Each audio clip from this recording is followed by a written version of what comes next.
Hi, so in this video, I'm going to show you guys how to create an old school ping pong delay effect.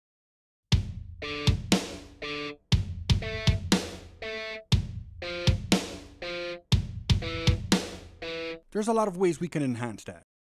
But here's what I did. I'm going to take this out of bypass.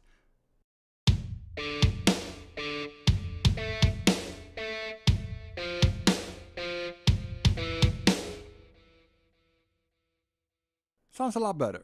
So if we go to the mixer window, here's what we got going on. We got some instrument tracks. We also got these two auxes. If we take a look at the I/O, go to the bus tab, I got bus 1, bus 2.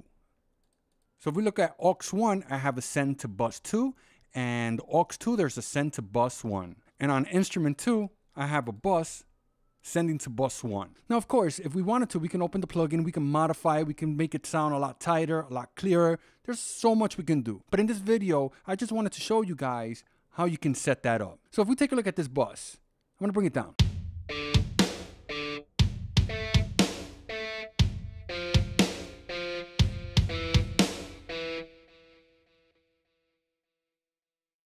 So the delays are bouncing off of each other.